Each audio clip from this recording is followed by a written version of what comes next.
क्या कर रहे थे हम लोग, वही जो करते कहते और सुनते आ रहे थे कि जब वक्त होता है तो एहसास नहीं होता, और जब एहसास होता है तो वक्त नहीं होता।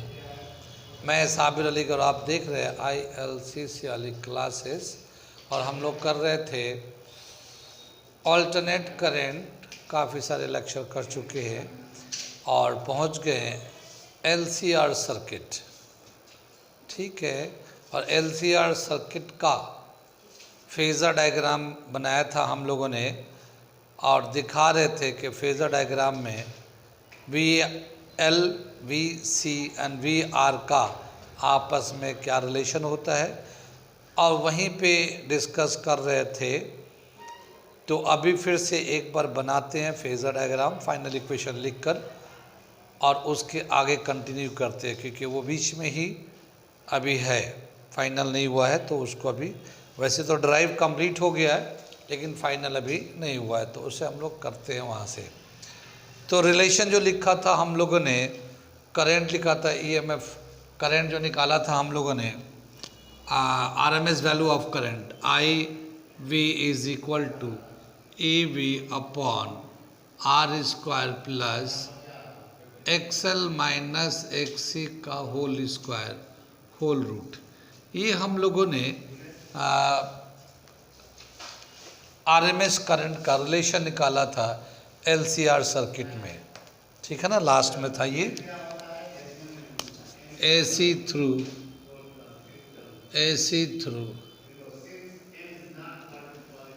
LCR circuit. ठीक है ना, ये हम लोगों ने बनाया था ये अभी। ठीक है, ये इसमें ये लास्ट में बने थे। ठीक है, तो ये हमारा RMS वैल्यू ऑफ करंट का फॉर्मूला ये आ जाता है। और यहाँ पे एक केस लिया था हम लोगों ने इसका जो फेजर डायग्राम बनाने के लिए, कि सपोज करते हैं if VL is greater than VC, potential drop across the inductor is greater than potential drop across the capacitor। और इसका जब ज़्यादा होगा तो ये हम लोगों ने फेज़र डायग्राम यहाँ पे ऐसे बनाया था। ये हम लोगों ने दिखाया था potential drop across the register, और RMS वैल्यू ऑफ करंट इसी पे प्लॉट किया था हम लोगों ने। और इंडक्टर जो है इधर दिखाया था potential drop across the inductor VL, और यहाँ पे था potential drop across the capacitor VC। ठीक है, ये जो था करंट जो होता है इंडक्टर में करंट 90 डिग्री लैग करता है, और कैपेसिटर से करंट 90 डिग्री लीड करता है। ठीक है, अगर हम लोग इसको प्लॉट करते हैं इस तरह से, तो पोटेंशियल जो प्लॉट करते हैं ये अपवर्ड डायरेक्शन में प्लॉट करते हैं, और potential drop across the capacitor होता है वो डाउनवर्ड डायरेक्शन में, यानी इन दोनों के बीच में 180 का एंगल हो जाता है, ऐसे डायग्राम में दिखाते हैं। तो लेकिन हम लोगों ने एक केस लिया था कि अगर मान लो VL जो है ना पोटेंशियल ड्रॉप VC से ज़्यादा है, तो यहाँ पे जो डिफरेंस था वो हम लोगों ने VL माइनस VC ले लिया था यहाँ पे, और ये वैल्यू जो है ना VL माइनस VC के बराबर था। और इसका जो रिजल्टेंट EMF निकालते हैं तो इस तरह से निकालते थे EMF, रिजल्टेंट EMF ये इस तरह से। और ये जो परपेंडिकुलर ड्रॉ करेंगे हम लोग 90 डिग्री पे, और ये जो लेंथ होगा ये VL माइनस VC के बराबर था ये। और यहाँ पे EMF जो है फाई एंगल से लीड कर रहा था। ये हम लोगों ने बताया था, इसमें दिखाया था कि एंगल कैसे निकालेंगे, tan थीटा भी निकाला था, इम्पिडेंस भी निकाला था हम लोगों ने।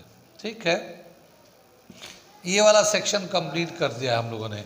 अब दूसरा जो सेक्शन इसमें हम लोग करने जा रहे हैं वो ये है सेकेंड में, if VL is less than VC।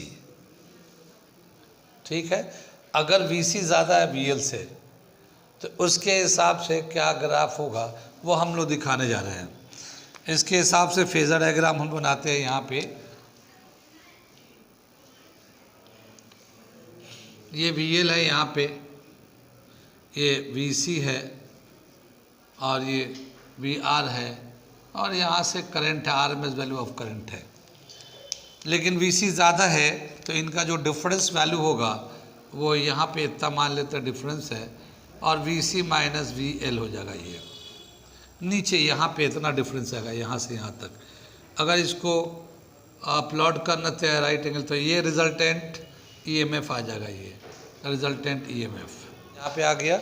और ये जो लाइन है ये परपेंडिकुलर लाइन ये VC माइनस VL के बराबर हो जाएगा ये, और ये फाई एंगल हो जाएगा। फाई एंगल जो है एक्स एक्सिस के नीचे दिखा रहे हैं हम लोग, तो ये यहाँ पे रिजल्टेंट EMF लैग कर रहा है करंट से, फाई एंगल से। ठीक है, तो उस वाले फिगर को, नेक्स्ट वाले फिगर को देख रहे हैं हम लोग और उसके बारे में लिख रहे हैं यहाँ पे। हियर E इफेक्टिव या virtual value of E lags behind the current by phi angle, phi angle से लैग करता है। ठीक है,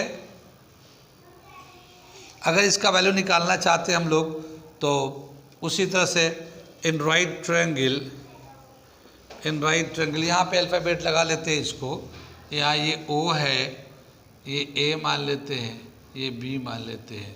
ठीक है, तो ये OB जो है पाइथागोरस थ्योरम के हिसाब से OA square plus AB square का रूट लेंगे। ठीक है, तो क्या लेंगे हम लोग, OB is equal to OA square plus AB square का होल रूट ले लेते हैं ये। ठीक है, होल रूट ले लिया। OA का जो वैल्यू है हमारे पास VR whole square plus VC minus VL whole square whole root, ये AB स्क्वायर जो है ना, ये AB square VC minus VL के बराबर है ये। ठीक, इसका जो वैल्यू होगा पोटेंशियल जो ना करंट इनटू रेजिस्टेंस के बराबर होता है, करंट इनटू रेजिस्टेंस। इसको लिखते हैं हम लोग, तो OB basically effective value of EMF है। EMF is equal to OA है VR स्क्वायर, VR को क्या लिख सकते हैं हम लोग, IV इंटू R, ये दोनों स्क्वायर कर लिया इसको, इस पे करंट इनटू रेजिस्टेंस का होल स्क्वायर। ठीक है, और यहाँ पे क्या है, IV XC minus IV XL का होल स्क्वायर होल रूट, ये हमारा ये रिलेशन आ गया। यहाँ से भी IV निकाल लेते हैं, ठीक है ना, तो कॉमन यहाँ से भी निकालेंगे तो ये आ जाएगा IV is equal to root of R square plus XC minus XL whole square, ये आ जाएगा ये। ठीक है, और अगर करंट निकालना चाहते हैं RMS value of current, virtual value of current, तो E effective upon R square plus XC minus XL whole square whole root. ठीक है, ये हमारा करंट निकालने का तरीका आ गया है। इसको हम लोग कहते हैं इम्पीडेंस भी बोलते हैं। इस पूरे को IV is equal to EV upon Z, Z को कहते हैं impedance, Z is called impedance.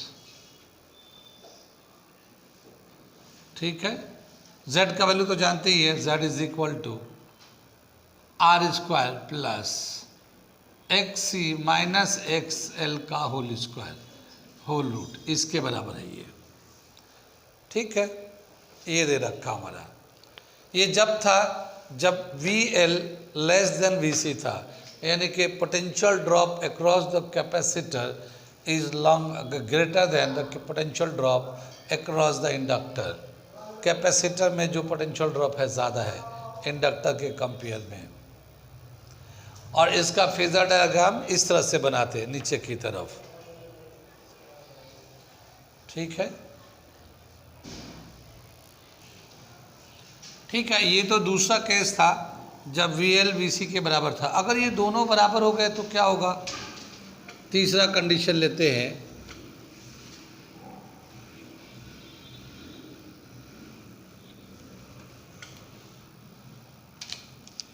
Third part दे रखा है, if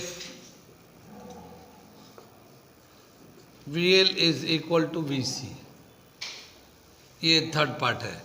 अगर इनका पोटेंशियल ड्रॉप सेम रहा तो क्या होगा?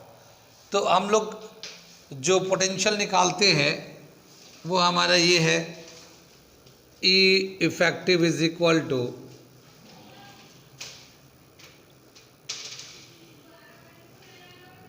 VR square VL minus VC whole square whole root.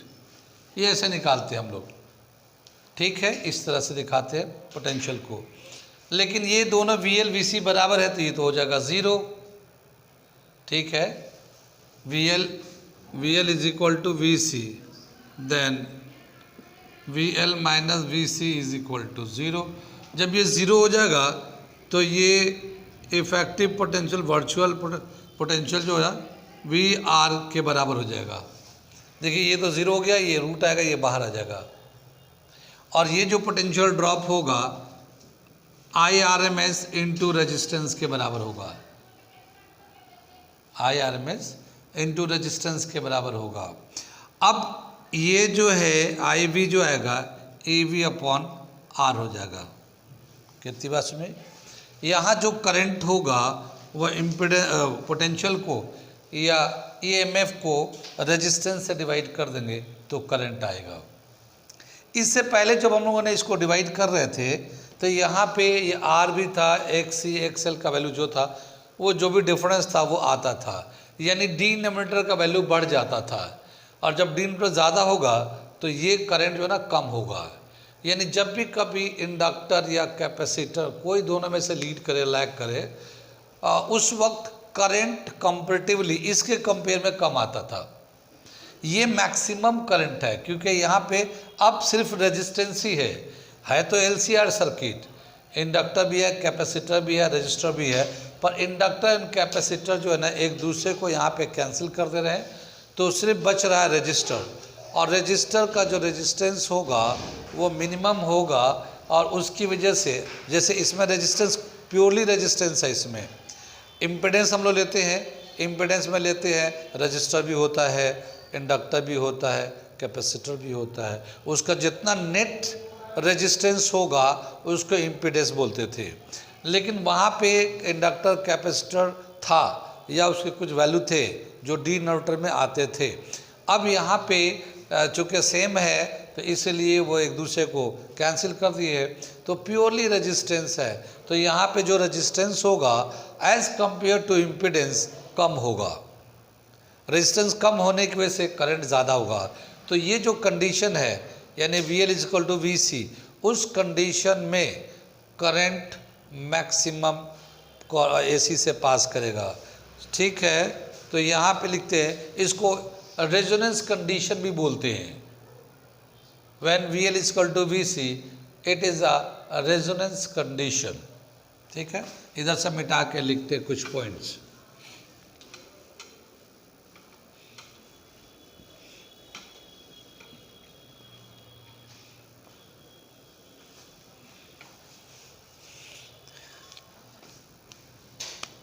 Here current is maximum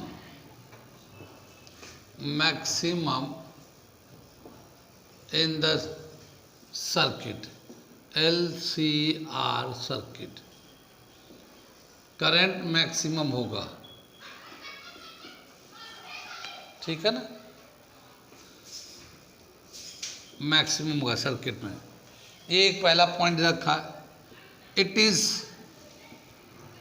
is purely resistive circuit.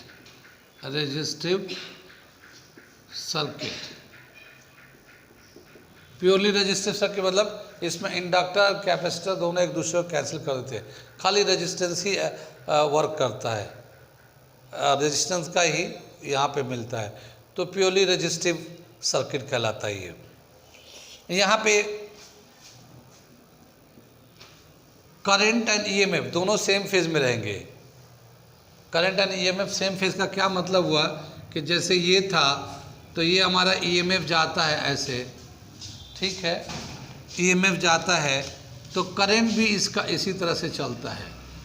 वो जो वेरिएशन था हमारा फेज का वो इंडक्टर कैपेसिटर की वजह से हो रहा था, लेकिन जब इंडक्टर कैपेसिटर दोनों एक दूसरे के बराबर है और दोनों एक दूसरे को कैंसिल कर देते हैं तो सिर्फ रजिस्टर ही एक्शन में है या रेजिस्टेंस का ही रोल चल रहा है।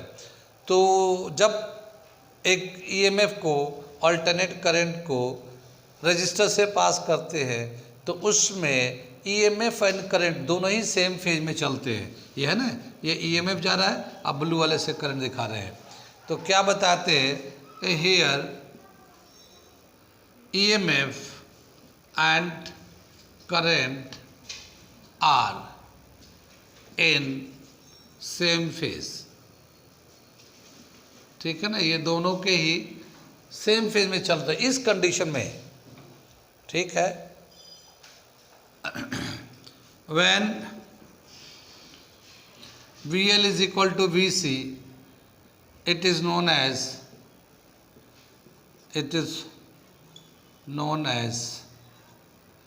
resonance condition. जब VL VC के बराबर होगा तो ये रेजोनेंस कंडीशन कहा जाता है। रेजोनेंस कंडीशन में ये जो है दोनों बराबर होते हैं, ठीक है। क्या बता, VL is equal to VC, ये दोनों बराबर होते हैं। इसको हम लोग ऐसे भी लिख सकते हैं, I RMS value of current into XL is equal to RMS value of current into XC। RMS value of current दोनों एक दूसरे की तरफ से कैंसिल कर देंगे। इधर से मैं मिटा दूँ इसको,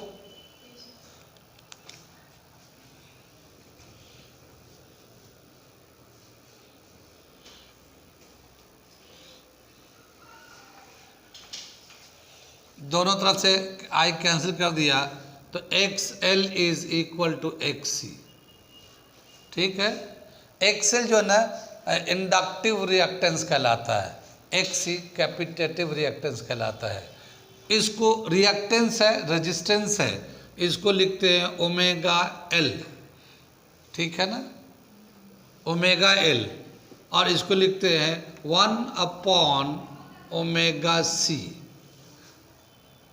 हाँ, ये होता ना, ये पहले भी लिखा था हम लोगों ने, पुराना रिवीजन कर रहे कि नहीं आप लोग, ठीक है। और लेकिन क्या बताया कि ये जो है जब दोनों बराबर है तो रेजोनेंस कंडीशन है। रेजोनेंस जब कंडीशन होगा तो उस वक्त ये दोनों एंगुलर फ्रीक्वेंसी बराबर होंगे, दोनों एंगुलर फ्रीक्वेंसी बराबर होंगे तो ये ओमेगा नॉट ले लेते हैं। रेजोनेंस के लिए इसको ओमेगा नॉट से दिखाएंगे। रेजोनेंस कंडीशन में उस वक्त जो एंगुलर फ्रीक्वेंसी होगा इसमें और इसमें दोनों में बराबर होगा। क्या देखा गया है, मैं थोड़ा सा, ये दोनों बराबर हो तो ये ओमेगा को इधर ले लेंगे तो क्या होगा, omega not square is equal to 1/LC। ये ओमेगा नॉट यहाँ चला गया, L यहाँ चला गया, ये ओमेगा नॉट स्क्वायर है। इस स्क्वायर को इधर शिफ्ट करेंगे तो omega not is equal to 1/√LC, ठीक है। ओमेगा जो होता है इसको हम लोग 2πf0 फ्रीक्वेंसी भी लिख सकते हैं, 1/√LC, ठीक है। ये omega angular frequency, angular velocity को ऐसे लिख सकते हैं। अब फ्रीक्वेंसी लिखेंगे तो 2π को इधर लेके आ जाएंगे, तो angular resonance angular frequency 1/2π√LC, ठीक है। इसको बोलते हैं रेजोनेंस फ्रीक्वेंसी, इसको बोलते हैं रेजोनेंस एंगुलर फ्रीक्वेंसी। तो यहाँ पे मैं थोड़ा मेंशन कर दे रहा हूँ, यहाँ पे ओमेगा नॉट को कहते हैं रेजोनेंस एंगुलर फ्रीक्वेंसी। ये तो ओमेगा नॉट को बोलते हैं, और यहाँ एफ नॉट को लिखेंगे हम लोग angular frequency, resonance frequency, resonance frequency, ये हमारा रेजोनेंस फ्रीक्वेंसी कहलाता है। कितनी बात समझ में आई? तो ये रेजोनेंस फ्रीक्वेंसी का फॉर्मूला होता है 1/2π√LC। इसको मैं अलग से वहाँ लिख देता हूँ, ये इसको मैं मिटा दे रहा हूँ, ये वाला पॉइंट को मिटा दे रहा हूँ, ये फाइनल पॉइंट को यहाँ पे लिखता हूँ। क्या दे रखा है? Angular resonance frequency is equal to 1/2π√LC। ये हमारा फाइनल फार्मूला होता है रेजोनेंस फ्रीक्वेंसी के लिए। जब भी कभी रेजोनेंस बोलेंगे उस वक्त inductive reactance and capacitive reactance दोनों एक दूसरे के बराबर हो जाते हैं और दोनों एक दूसरे को कैंसिल कर देते हैं। आगे चले, पीछे चले। जब रेजोनेंस कंडीशन होता है तो उस वक्त करंट मैक्सिमम होता है, मैंने लिखा ही था current is maximum in LCR circuit when the condition is resonance condition. तो करंट कितना होगा? करंट का फॉर्मूला हम लोग लिखेंगे I is equal to IB, RMS value of current is equal to EB/R। ये करंट मैक्सिमम का वहाँ पे हमने लिखा था, ये करंट मैक्सिमम का वैल्यू होगा। यानी अगर LCR सर्किट में कितना मैक्सिमम करंट चल रहा है रेजोनेंस कंडीशन में, तो जितना रेजिस्टेंस है और जो EMF सप्लाई चल रहा है, EMF को रेजिस्टेंस से डिवाइड कर दिए, वो मैक्सिमम करंट होगा रेजोनेंस कंडीशन में। कितनी बात सुनिए? तो रेजोनेंस समझ में आए ये वो तब होता है जब ओमेगा VL जो ना VC के बराबर होता है रेजोनेंस कंडीशन। नोट कर लीजिए, बंद कर दीजिए।